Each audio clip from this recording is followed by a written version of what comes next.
Hi friends, Karthi Revathi சீரியலை பற்றி தான் இந்த வீடியோவில் நம்ம பார்க்க போகிறோம். வாங்க வீடியோக்குள்ளே போகலாம். வீடியோக்குள்ளே போகிறதுக்கு முன்னாடி ஒரு சின்ன ரிக்வஸ்ட், நம்ம சேனலை சப்ஸ்கிரைப் பண்ணாமல் இருந்தால் மறக்காமல் சப்ஸ்கிரைப் பண்ணிக்கோங்க. அப்போ தான் நான் போடுற உடனுக்குடன் நோட்டிஃபிகேஷன் வீடியோ உங்களுக்கு வரும். இப்போ வாங்க என்ன நடக்குதுன்னு சொல்லிட்டு பார்க்கலாம். இப்போ பார்த்தீங்கன்னா நம்மளோட கார்த்தி எப்படியோ ரேவதி நம்ம கார்த்தியை போராடி வெளியே கூட்டிகிட்டு வந்துட்டாங்க. நீங்கள் என்னோட கார்த்தி மாமாவை வெளியே விடுற வரைக்கும் நான் இந்த இடத்த விட்டு ஏந்திருக்க மாட்டேன். இந்த போலீஸ் ஸ்டேஷன் முன்னாடியே தான் நான் உட்காருவேன் அப்படின்னு சொல்கிறாங்க. இந்த விஷயத்த நம்ம இன்ஸ்பெக்டர் என்ன பண்ணுறாரு, சந்திரகலா கிட்ட கால் பண்ணி, மேடம் விஷயம் ரொம்ப சீரியஸாக போயிட்டுருக்குது. அந்த பொண்ணு ரேவதி வெளியே உட்காந்து போராட்டம் பண்ணிட்டு இருக்கா. அது மட்டும் இல்லை, ரேவதி கூட கார்த்தி ஊரை சேர்ந்த எல்லாரும் வெளியே உட்காந்துருக்காங்க. அவங்க கார்த்தியை வெளியே விடுங்கன்னு சொல்லிட்டு போராட்டம் பண்ணிட்டு இருக்காங்க அப்படின்னு சொல்லும் போது, அப்போ சார் எல்லாத்தையும் சமாளிங்க சார், அதுக்கு தானே நாங்கள் உங்களுக்கு பணம் கொடுத்துருக்கோம் அப்படின்னு சொல்லும் போது, என்ன மேடம் நீங்கள் அங்கே இருந்துட்டு அசால்ட்டாக ஃபோனில் சமாளிங்கன்னு சொல்கிறீங்க, இங்கே எவ்வளோ பெரிய விஷயம் நடந்துட்டு இருக்குன்னு உங்களுக்கு தெரியுமா அப்படின்னு சொல்கிறாங்க. அப்போ சந்திரகலா அவங்களோட பவரை காமிச்சா, நீங்கள் போலீஸ் பவர்னு ஒன்று வச்சுருப்பீங்களே அதை காமிங்க அப்படின்னு சொல்லும் போது, அப்போ இன்ஸ்பெக்டர் என்ன பண்ணுறாங்க, சரிங்க மேடம் சொல்லிட்டு ஃபோனை கட் பண்ணிவிட்டு கோவத்தில் என்ன பண்ணுறாங்கன்னா, கார்த்தி சார் பணத்தை வாங்கிட்டு ஏன் இப்படிலாம் பண்ணுறீங்க அப்படின்னு சொல்லிட்டு கேட்டுட்ருக்காங்க.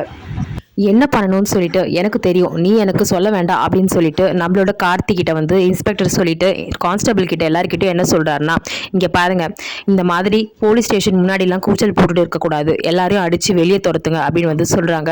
அப்போ அதே மாதிரி எல்லாரையும் அடித்து துரத்துறாங்க. ரேவதியை அடிக்கும் போது பார்த்தீங்கன்னா மண்டையில் காயம் ரத்தம் வந்துடுது. இதெல்லாம் மயில்வாகனம் என்ன பண்ணுறாருன்னா சோஷியல் மீடியாவில் போட்டுடுறாரு.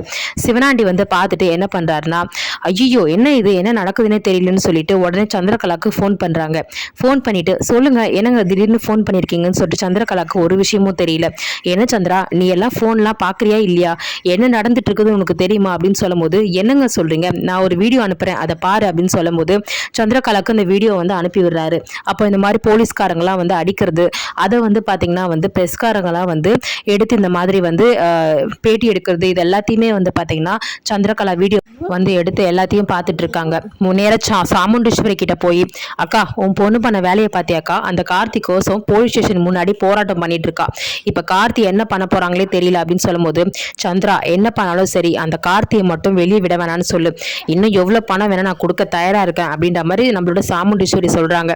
அப்போ சரிக்கா, நான் அந்த இன்ஸ்பெக்டர் கிட்ட ஸ்ட்ராங்கா சொல்லிட்டேன், அவன் வெளியே விட மாட்டான் அப்படின்னு சொல்லும் போது, இந்த விஷயம் எல்லாருக்கும் தெரிஞ்ச மாதிரி தெரிஞ்சிருச்சு. இப்போ பார்த்தீங்கன்னா நம்மளோட மயில்வாகனம் போட்ட வீடியோ பார்த்தீங்கன்னா நம்மளோட கமிஷனர் வரைக்கும் போயிடுச்சு. அந்த ஊருக்கு கமிஷனர் என்ன பண்ணுறாரு, வராரு. என்ன இங்கே பிரச்சனை, எதுக்கு எல்லாரையும் இப்படி அடித்து பண்ணிட்டு இருக்கீங்க, என்னாச்சு அப்படின்னு சொல்லிட்டு கேட்கும்போது, சார் இவங்க அம்மா கம்ப்ளைண்ட் கொடுத்தாங்க சார், இந்த பொண்ணோட அம்மா அவனோட இவரோட மாப்பிள்ளை தன்னை ஏமாற்றி இந்த பொண்ணை கூட்டிகிட்டு போயிருக்கிறதா கம்ப்ளைண்ட் கொடுத்துருக்காங்க, டைவர்ஸ் நோட்டீஸில் கையெழுத்து போட்டு கூட இந்த மாதிரி கம்ப்ளைண்ட் கொடுத்துருக்காங்க அப்படின்னு சொல்லும்போது, ஊரில் இருக்கிற ஒரு பெரியவர் சொல்கிறாரு, இங்கே பாருங்க சார், அதெல்லாம் இவர் சொல்கிறதெல்லாம் நம்பாதீங்க, இந்த பொண்ணு தான் அந்த பொண்ணு, பாதிக்கப்பட்ட பொண்ணு, இந்த பொண்ணு புருஷனை வேணும், நான் புருஷன் கூட வாழ்றதுக்கு வந்திருக்கேன் அப்படின்னு சொல்லும் போது, அவங்க அம்மா சொன்ன கேஸை வச்சு எப்படி இவங்க உள்ள தூக்கி வைப்பாங்க அப்படின்னு சொல்லிட்டு சொல்லும் போது, ஆமா நீங்க எப்படி தூக்கி வைப்பீங்க, பாதிக்கப்பட்ட பொண்ணு அவங்க அம்மா கம்ப்ளைண்ட் கொடுத்த பொண்ணே தன்னை வாழ்றேன்னு சொல்லிட்டு சொல்லும் போது, நீங்க எப்படி இந்த மாதிரி கேஸை நீங்க எடுப்பீங்க அப்படின்னு சொல்லிட்டு சொல்லும் போது, இல்ல சார் அவங்க அம்மா கேஸ் கம்ப்ளைண்ட் கொடுத்ததுனால தான் சார் நான் வச்சேன் அப்படின்னு சொல்லும் போது, அப்ப ரேவதி சொல்றாங்க, இவங்க சொல்றது எல்லாமே பொய் சார், எங்க அம்மா கிட்ட இந்த சாதாரண ஒரு கேஸ் எடுத்து பணம் வாங்கிட்டு தான் இவர் இப்படிலாம் பண்ணிட்டு இருக்காரு, கார்த்தி மாமாவை எப்படியாச்சும் வெளியே எடுங்க, இதெல்லாம் ஒரு கேஸே கிடையாது, பாதிக்கப்பட்ட நானே சொல்கிறேன், எனக்கு எங்கள் மாமா தான் முக்கியம் அப்படின்னு சொல்கிறாங்க. சரி இனிமேல் எதுக்கு கார்த்தியை உள்ளே வச்சுருக்கீங்க, வெளியே விடுங்க அப்படின்னு சொல்கிறாங்க. இன்ஸ்பெக்டர் கார்த்திகிட்ட மன்னிப்பு கேட்குறாங்க. மன்னிச்சிருங்க கார்த்தி, என்னோட அதிகாரி பண்ண தப்புக்கு நான் மன்னிப்பு கேட்டுக்கிறேன், தயவுசெய்து கார்த்தியை வெளியே விடுங்க இன்ஸ்பெக்டர், இல்லைனா நான் உங்களை சஸ்பெண்ட் பண்ண வேண்டியது இருக்கும் அப்படின்னு சொல்லும் போது, உடனே இன்ஸ்பெக்டர் என்ன பண்ணுறாரு, வேறு வழி இல்லாமல் கார்த்தியை வெளியே விட்டுறாங்க. இப்போ பார்த்திங்கன்னா இது எல்லாம் முடிஞ்சதுக்கப்புறம் கார்த்தி பார்த்திங்கன்னா நேராக சாமுண்டீஸ்வரி வீட்டுக்கு போயிட்டுருக்காங்க. நம்மளோட சந்திரகலாவுக்கு இன்ஸ்பெக்டர் கால் பண்ணி சொல்லிட்டாங்க, மேடம் என்னால் எதுவுமே பண்ண முடியல, இந்த விஷயம் மேல் இடத்து வரைக்கும் போயிடுச்சு, கமிஷனர் என்ன சஸ்பெண்ட் பண்ணிவிடுவேன்னு சொன்னாங்க, அதனால் நான் வழி இல்லாமல் நான் வெளியே விட வேண்டியதாக போயிடுச்சுன்னு சொல்கிறாங்க. இப்போ சாமுண்டீஸ்வரி கிட்டே போய் இந்த மாதிரி கார்த்தி வெளியே வந்துட்டான்னு சொல்லிட்டு சாமுண்டீஸ்வரி அதிர்ச்சியில் எந்திரிச்சு நிற்கிறாங்க. அப்போ வந்து பார்த்தீங்கன்னா நம்மளோட சாமுண்டீஸ்வரி, என்ன சந்திரா சொல்கிற, நம்ம எவ்வளோ பணத்தை கொடுத்தோம், இன்னுமா பணம் கொடுத்தோம்னு சொல்லி எதுக்காக அந்த இன்ஸ்பெக்டர் வெளியே விட்டான் அப்படின்னு சொல்லும்போது, அந்த இன்ஸ்பெக்டரை வேற உனக்கு தெரியும்னு சொன்னேன், இப்போ என்னவோ கார்த்தியை உடனே வெளியே விட்டு வச்சிருக்கான் அப்படின்னு சொல்லி சாமுண்டீஸ்வரி கேட்குறாங்க. அப்போ வந்து அக்கா எல்லாமே உன் பொண்ணு பண்ண வேலையால தான், உன் பொண்ணு போராட்டம் பண்ணி ப்ரெஸ் மீடியான்னு சொல்லிட்டு எல்லாரையும் வர வச்சு கமிஷனர் லெவலுக்கு போயிடுச்சு. அதனால இந்த கேஸ் நிற்காம இன்ஸ்பெக்டர் வந்து பாதிக்கப்பட்ட பொண்ணே வந்து வாழ்றேன்னு சொல்லும்போது அவங்க அம்மா கம்ப்ளைண்ட் எப்படி செல்லும் அப்படின்னு சொல்லிட்டு வெளியே விட்டுட்டாங்க. இப்போ எல்லாத்துக்கும் காரணம் ரேவதி தான் அப்படின்னு சொல்லிட்டு சொல்ல முடியும். இங்க பாரு சந்திரா, எனக்கு என்ன பண்றதோ தெரியாது, என் பொண்ணு இங்க வந்து வாழணும் அப்படின்னு வந்து சொல்றாங்க. இப்ப கார்த்தியோ நம்மளோட ரேவதியோ நேரா கார் எடுத்துட்டு வந்து சாமுண்டீஸ்வரி வீட்டுல வந்து நிக்கிறாங்க. நிற்கும் போது பார்த்தீங்கன்னா சாமுண்டீஸ்வரி நில்லுங்க, உள்ள வராதிங்க அப்படின்னு வந்து சொல்றாங்க. அப்போ வந்து பார்த்தீங்கன்னா நம்மளோட கார்த்தி வந்து நாங்கள் ஒன்றும் உங்கள் வீட்டுக்கு விருந்து சாப்பிட வரல, எதுக்காக இந்த மாதிரி பண்ணீங்கன்னு சொல்லிட்டு நியாயம் கேட்கறதுக்காக தான் வந்தோம் அப்படின்னு சொல்லும் போது, இங்கே பாரு அவள் என்னோட பொண்ணு, நீ வந்து தேவையில்லாத பிரச்சனை பண்ணிட்டு இருக்காத, நான் சொல்லி தான் நீ அவள் கழுத்தில் தாலியே கட்டின, அவள் வாழ்க்கைக்குள்ளே நீ வந்த, இப்போ என்கிட்டயே நீ வந்து பிரச்சனை பண்ணிட்டு இருக்கியா, அவளை நான் திருப்பி அந்த வீட்டுக்கு வர வச்சு காட்டுறேன் அப்படின்னு வந்து சொல்கிறாங்க. சரி உங்களால் முடிஞ்சதை பார்த்துக்கோங்க, ரேவதி வந்து பழசெல்லாம் மறந்து அவள் உயிருக்கு எதனா ஆபத்து வரக்கூடாதுன்னு சொல்லிட்டு தான் நான் உண்மையெல்லாம் சொல்லாமல் இருந்தேன், உங்ககிட்ட விட்டு வச்சேன். இப்போ ரேவதியை என்னை நம்பி வரும்போது நான் வந்து இனிமேல் விடுறதா இல்லை, ரேவதி இனிமேல் என்னோட தான் இருக்க போகிறான்னு சொல்லிட்டு கார்த்தி வந்து சொல்கிறாரு. என் பொண்ணை வந்து எப்படி உள்ளே எடுத்துகிட்டு வரணும்னு எனக்கு தெரியும், அதாவது வீட்டுக்குள்ளே வர வைக்கணும்னு தெரியும், நீ என்ன பண்ணாலும் அது நடக்காது அப்படின்னு வந்து நம்ம சாமுண்டீஸ்வரி சொல்கிறாங்க. இப்போ எல்லாம் முடிஞ்சதுக்கப்புறம் இனிமேல் எங்கள் வாழ்க்கைக்குள்ளே வராதிங்க அப்படின்னு சொல்லிட்டு ரேவதியும் கார்த்தியும் அங்கேருந்து போயிடுறாங்க. இப்போ வந்து சாமுண்டீஸ்வரிக்கு பயங்கர கோவத்தில் வந்து இருக்காங்க. அப்போ சந்திரகலா இன்னொரு யோசனை சொல்கிறாங்க. இப்போது நம்மளோட சாமுண்டீஸ்வரி வந்து சொல்கிறாங்க, என் பொண்ணு என் வீட்டுக்கு வரணும், அதுக்கு என்ன வேணால் பண்ணுறதுக்கு நான் தயாராக இருக்கேன்னு சொல்லும் போது சந்திரகலா வந்து சொல்கிறாங்க, அதுக்கு ஊர் பெரியவங்களாம் சேர்ந்து தானே அப்போது கார்த்தியும் ரேவதியும் வந்து பிடிக்கலன்னு சொல்லிட்டு பிரித்து வச்சாங்க, இப்போ 2 பேரும் ஒன்றா வாழ வைக்கிறாங்க, இதை நியாயத்தை நீ கேளு பஞ்சாயத்தை கூட்டி அப்படின்னு வந்து சொல்கிறாங்க.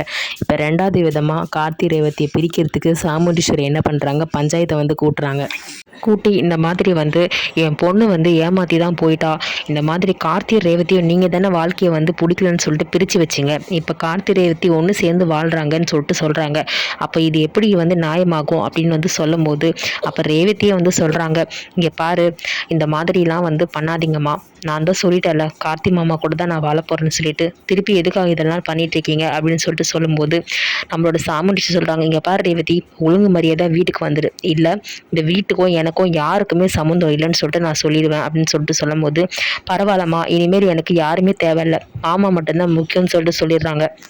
ஊர் பெரியவங்க என்ன சொல்கிறாங்கன்னா, என்ன சாமுண்டீஸ்வரி நீங்கள் எப்படி பண்ணிகிட்ருக்கீங்க, கார்த்தி தம்பி கூட தான் வாழ போகிறேன் அப்படின்னு சொல்லிட்டு நம்மளோட ரேவதியே வந்து சொல்லும் போது, அதுக்கப்புறம் எதுக்காக அவங்கள தடை பண்ணுறீங்க அப்படின்னு சொல்லிட்டு சொல்லும் போது, என் பொண்ணை பற்றி எனக்கு தெரியும், நீங்கள் தானே அவங்க 2 பேர் வாழ்க்கை வேண்டான்னு சொல்லிட்டு பிரித்து வச்சிங்க, இப்போ திருப்பி வந்து வாழ வைக்கிறதுல என்ன வந்து பிரயோஜனம் இருக்குது அப்படின்னு சொல்லிட்டு கேட்கும் போது, விருப்பப்பட்டவங்களே வாழ்கிறேன்னு சொல்லிட்டு சொல்லும் போது, இதுக்கு மேலே நம்ம என்ன பண்ண முடியும் அப்படின்னு சொல்லிட்டு சொல்கிறாங்க.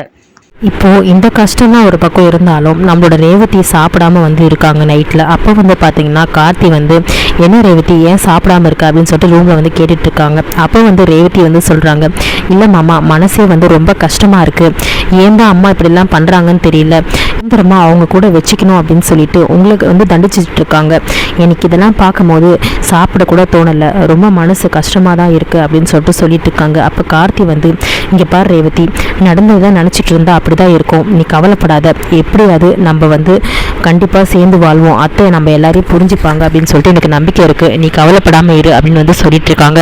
இப்போ வந்து பார்த்தீங்கன்னா நம்மளோட ரேவதி வந்து அப்படியே வந்து யோசிச்சுட்டே இருக்காங்க. இங்கே பாரு ரேவதி, நான் தான் சொல்கிறேன்ல மாத்திரை போடு, அப்போ தான் சாப்பிட்டுட்டு மாத்திரை போட முடியும், நீ ஒழுங்காக சாப்பிடுன்னு சொல்லிட்டு ஊட்டி விடுறாரு நம்ம கார்த்தி.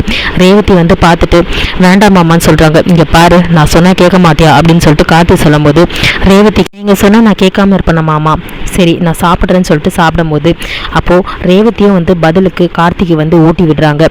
அப்போ வந்து பார்த்திங்கன்னா மாறி 2 பேரும் ஊட்டி விட்டுட்ருக்காங்க. மாறி அவங்க கஷ்டத்தை வந்து சொல்லிட்டு இருக்காங்க. கார்த்தி சொல்கிறாரு, எனக்கு நம்பிக்கை இருக்குது ரேவதி, ஒரு நாள் கண்டிப்பாக அத்தை புரிஞ்சுப்பாங்க, நம்மளும் கண்டிப்பாக சேர்ந்து சேர்ந்து வாழ்வோம் அப்படின்னு சொல்லிட்டு நம்பிக்கை இருக்குது. அதைத்தான் மாமா நானும் விருப்பப்படுறேன். அம்மா நம்மளை புரிஞ்சுக்கணும், நம்ம வாழ்க்கை சந்தோஷமாக இருக்கணும்னு சொல்லிட்டு தான் நான் ஆசைப்படுறேன். அம்மா எப்போ தான் புரிஞ்சுக்க போகிறாங்கன்னு தெரியல, அந்த நாள் சீக்கிரமாக வரணும் தான் நான் வேண்டிகிட்டு இருக்கேன்னு சொல்லிட்டு இருப்பாங்க. இப்போ சந்திரகலா நல்ல சரியான பிளான் போட்டு கொடுக்குறாங்க திருப்பியும் ரேவதி கார்த்தி பிரிக்கிறதுக்கு. இங்கே பாருக்கா, கார்த்திக்கும் ரேவதிக்கும் சம்மந்தம் இல்லைன்னு சொல்லிட்டு புருஷன் முண்டாட்டியாக வந்து வாழக்கூடாதுன்னு சொல்லிட்டு பிரித்து விட்டாங்கல்ல ஊர்க்காரங்க. இப்போ அவங்களே வந்து ஒன்று சேர்த்து வச்சு வாழ வைக்கிறதுல என்ன நியாயம் இருக்குது? நீ விடவே விடாதக்கா, இது பஞ்சாயத்தை கூட்டி நியாயத்தை கேட்டு நீ வந்து ஒரு வழி பண்ணு அப்படின்னு வந்து சொல்கிறாங்க. இப்போ கார்த்தி ரேவதி சொல்கிற பதில்லையும் இருக்குது, பஞ்சாயத்து கண்டிப்பாக எடுப்படாவதான் போகுது. சாமுண்டீஸ்வரி கார்த்தி ரேவதியும் பிரிக்கிறதுக்கு என்ன எக்ஸ்ட்ரீமுக்கு வேணால் போகிறதுக்கு தயாராக இருக்காங்க. சந்திரகலா சொல்கிறத கண்மூடித்தனமாக நம்பி சாமுண்டீஸ்வரி வந்து எல்லா வேலையும் இப்போ பண்ணிகிட்ருக்காங்க. இன்னும் சந்திரகலா என்னெல்லாம் சாமுண்டீஸ்வரி கிட்ட சொல்லி கொடுத்து பண்ண போகிறாங்க அப்படின்றது தெரியல. மொத்தத்தில் சந்திரகலா வந்து முதல்ல பிரிக்கணும்னு நினைக்கிறாங்க, அது சாமுண்டீஸ்வரி வழியாக வந்து பண்ணிகிட்ருக்காங்க. ஸோ நெக்ஸ்ட் என்ன நடக்க போகுதுன்னு சொல்லிட்டு வெயிட் பண்ணி பார்க்கலாம். நம்மளோட ரிவ்யூ பிடிச்சிருந்தா லைக் அண்ட் சப்ஸ்கிரைப் பண்ணி சப்போர்ட் பண்ணுங்கள். தேங்க்யூ.